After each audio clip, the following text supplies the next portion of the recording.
Bonjour, saviez-vous qu'une combinaison efficace peut brûler la graisse durant le petit déjeuner? Mélangez des graines de chia au café, le résultat vous surprendra. Restez avec moi jusqu'à la fin car cette recette va complètement changer votre petit déjeuner. Écoute, je sais que tu en as marre des régimes compliqués, des recettes qui prennent des heures à préparer, de dépenser de l'argent pour des produits chers qui promettent des miracles et ne tiennent jamais leurs promesses. Tu te lèves tôt, t'as 1000 choses à faire et la dernière chose que tu veux, c'est passer du temps en cuisine à préparer quelque chose de compliqué. Le pire, c'est que tu manges. Et peu de temps après, tu as déjà de nouveau faim, tu attrapes n'importe quoi dans le frigo, sabotant tous tes efforts pour perdre du poids. Mais si je te disais qu'il existe une recette incroyablement simple qui ne prend que 3 minutes à préparer, sans sucre ni farine, elle te rassasiera pendant des heures. Une recette délicieuse pour accélérer ton métabolisme et brûler les graisses, c'est ce que je vais te montrer aujourd'hui. Avant de commencer, dis-moi dans les commentaires d'où tu regardes et ce que tu as l'habitude de manger au petit déjeuner. J'adore lire vos commentaires et laisse un petit like sur la vidéo. Parce que ça montre à YouTube que tu soutiens le contenu et ça m'aide à continuer à t'apporter des recettes incroyables comme celle-ci. Maintenant, passons aux ingrédients et voyons pourquoi cette combinaison est si puissante pour brûler les graisses. Premier ingrédient, café noir filtré, sans sucre. Le café n'est pas seulement une boisson délicieuse qui réveille, il contient aussi de la caféine, accélérant le métabolisme et aidant à brûler les graisses. Mais ce n'est pas tout, le café contient de l'acide chlorogénique et plusieurs autres composés bioactifs qui sont extrêmement antioxydants. Il protège ton foie, combat les radicaux libres et peut apporter de nombreux bienfaits à ta santé. Donc pas de sucre dans le café, d'accord? On veut juste ses bienfaits. Deuxième ingrédient, la chia. Cette petite graine est tout simplement fantastique. Elle contient une énorme quantité de fibres solubles. Lorsque vous mettez la chia en contact avec un liquide, elle forme une mucilage. Cette gélatine naturelle que vous avez sûrement déjà vue, vous savez ce que cela signifie. Satiété, beaucoup de satiété. Cette gélatine va vous garder rassasié pendant des heures, évitant ainsi cette faim soudaine qui ruine n'importe quel régime.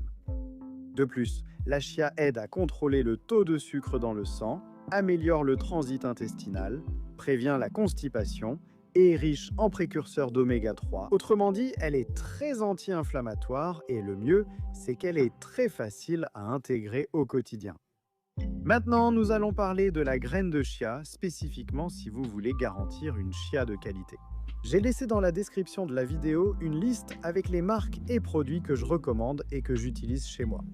Regardez car utiliser des produits de qualité fait toute la différence pour de bons résultats. Troisième ingrédient, yaourt nature. Le yaourt va apporter du calcium, des protéines et cette saveur crémeuse merveilleuse qui se marie parfaitement avec le café. Si vous le souhaitez, vous pouvez même faire votre propre yaourt à la maison. Nous ajouterons de la cannelle qui favorise la sensibilité à l'insuline et accentue la combustion des graisses. Un peu d'extrait de vanille pour la saveur et de la stevia si vous voulez. C'est optionnel. Si vous êtes déjà habitué au café sans sucre, le goût sucré pourrait ne pas vous manquer. Passons à la préparation. C'est si simple que vous serez impressionné. Prenez votre café noir filtré, encore chaud, et versez-le sur les graines de chia. Prévoir environ 2 cuillères à soupe de graines de chia pour une tasse de café. Mélangez bien et laissez reposer pendant 2 à 3 minutes, puisque le café est chaud. La gélatinisation est rapide. En quelques minutes, les graines de chia absorbent le café et prennent une texture gélatineuse similaire au sagu. Chaque graine aura le goût du café, c'est incroyable. En attendant, mets le yaourt nature dans un bol. Une fois les graines de chia hydratées, transfère la gelée de chia au café dans le yaourt. Mélange bien, regarde cette texture incroyable. Les petites graines de chia hydratées dans le yaourt crémeux. Maintenant, tu ajoutes la stevia si tu veux, un peu de cannelle par-dessus pour sucrer, et l'extrait de vanille. Puis tu mélanges bien le tout. Cette partie des épices est facultative, mais je te la conseille, car la cannelle renforce les effets et la vanille améliore le goût. Si tu veux manger tout de suite, tu peux déjà, mais je te recommande de mettre au réfrigérateur pendant quelques heures. Quand tu le sortiras, la consistance sera comme un flan super crémeux et délicieux. Tu peux ajouter une garniture optionnelle, comme un peu plus de cannelle, de la noix de coco râpée ou du cacao en poudre. Voilà, tu as un petit déjeuner ou un goûter complètement sain, anti-inflammatoire, qui va te rassasier pendant des heures et accélérer ton métabolisme. Et en plus, c'est délicieux. Fais cette recette chez toi, tu vas adorer, c'est sûr. N'oublie pas de liker la vidéo, ça m'aide beaucoup. Et partage cette merveille avec ceux que tu sais qui vont aimer, avec ceux qui ont besoin de perdre du poids de façon saine, avec ceux qui cherchent des recettes pratiques. Allons ensemble élargir cette chaîne du bien. Dis-moi en commentaire si tu vas essayer et ce que tu en as pensé. À bientôt.